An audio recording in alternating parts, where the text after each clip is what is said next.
Very good afternoon दोस्तों, welcome to Aakash steno. यहाँ पर आप सबों के लिए डेली डिक्टेशन, एसएससी, स्टेनो, सचिवालय, court, high court, civil court इत्यादि एग्ज़ाम के लिए डिक्टेशन अपलोड किया जाता है। डिक्टेशन का पीडीएफ लिंक आप डिस्क्रिप्शन बॉक्स से डाउनलोड कर सकते हैं और वीडियो स्टार्ट होने से पहले आप लोगों के लिए आउटलाइन्स दी जाती है, उसको आप देख लीजिए। चलिए शुरू किया जाए। देखिए, जैसे उच्चतम न्यायालय दिया हुआ है तो उच्चतम के लिए उच्च लिख के अम्बक से और न से काट देंगे उच्चतम, और उच्च दिया हुआ तो सिर्फ च लिखेंगे और न से काट देंगे उच्चतम। और उच्च न्यायालय मूल अधिकारों रो के लिए यहाँ पर हम बिंदु देंगे बहुवचन के लिए कि देखिए करने के लिए लाइन पे होगा और कराने के लिए ऊपर हो जाएगा, लाइन के ऊपर हो जाएगा।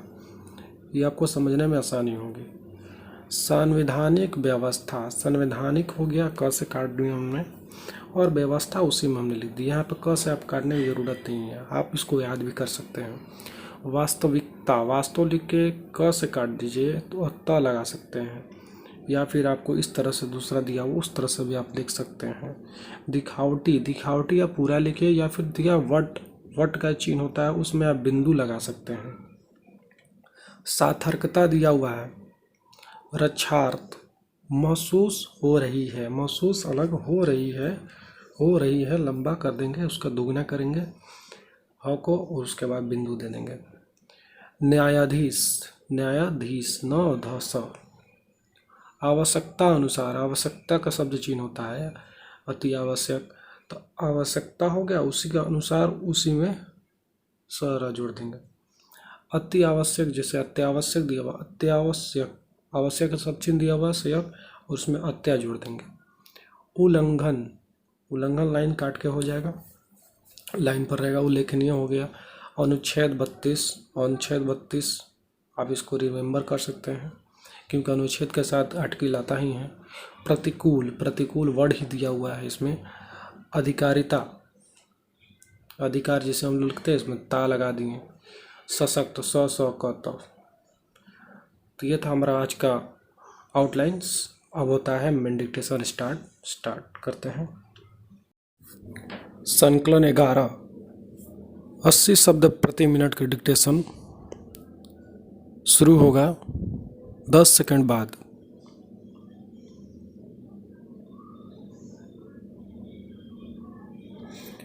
रेडी।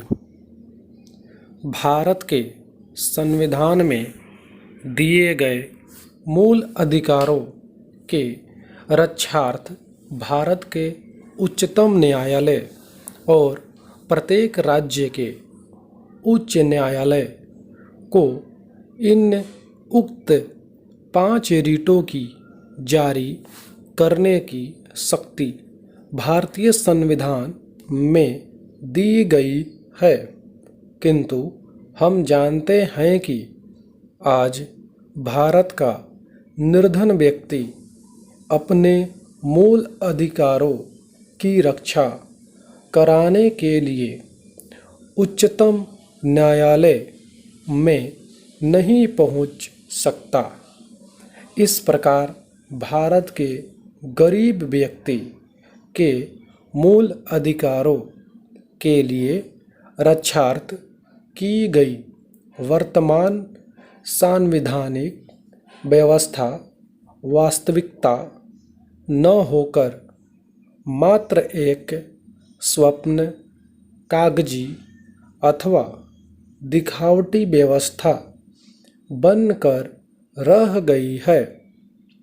यह बात की सार्थकता सिद्ध नहीं होती है। अतः मेरा अनुभव है कि जिला जज को भी मूल अधिकारों की रक्षार्थ आदेश, निर्देश और रीट जारी करने की शक्ति प्रदान करने वाली विधि तत्काल पारित की जानी चाहिए। अब इस बात की आवश्यकता महसूस हो रही है। यह संसद या भारत सरकार जिला जज को मूल अधिकारों की रक्षार्थ ऐसी शक्ति न देना चाहे तो प्रत्येक जिले में एक विशेष न्यायाधीश नियुक्त कर उसे ऐसी शक्ति प्रदान करने वाली विधि पारित कर दी जानी चाहिए। ऐसा होने से मूल अधिकारों के उल्लंघन होने की दशा में जिला स्तर पर ही आवश्यकता अनुसार अत्यावश्यक आदेश, निर्देश और रीट जारी हो सकेगी। वहीं मूल अधिकारों के उल्लंघन को तत्काल और प्रभावी ढंग से रोका जा सकेगा। यहाँ उल्लेखनीय होगा कि ऐसा विधि बनाना पूर्णतः संवैधानिक होगा, क्योंकि भारतीय संविधान के अनुच्छेद 32 में कहा गया है कि उच्चतम न्यायालय को खंड 1 और 2 द्वारा प्रदत्त शक्तियों पर प्रतिकूल प्रभाव डाले बिना संसद उच्चतम न्यायालय द्वारा खंड 2 के अधीन प्रयोग किन्हीं अथवा सभी शक्ति का किसी अन्य न्यायालय को अपनी अधिकारिता की स्थानीय सीमाओं के भीतर प्रयोग करने के लिए विधि द्वारा सशक्त कर सकेगी।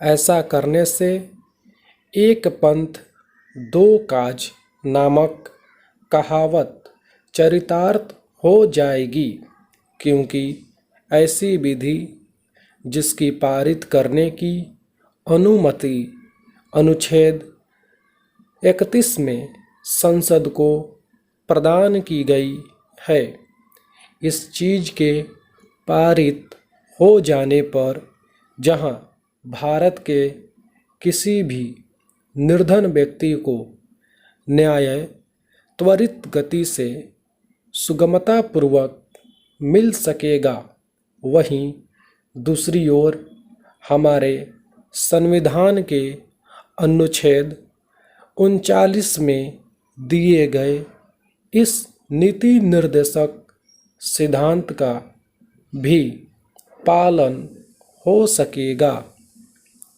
कि राज्य यह सुनिश्चित करेगा कि विधिक तंत्र इस प्रकार काम करे कि समान अवसर के आधार पर न्याय सुलभ हो, और यह सुनिश्चित करने के लिए कि आर्थिक या किसी नियोग्यता के कारण कोई नागरिक न्याय प्राप्त करने के अधिकार के अवसर से वंचित न रह जाए। डिक्टेशन समाप्त हुआ।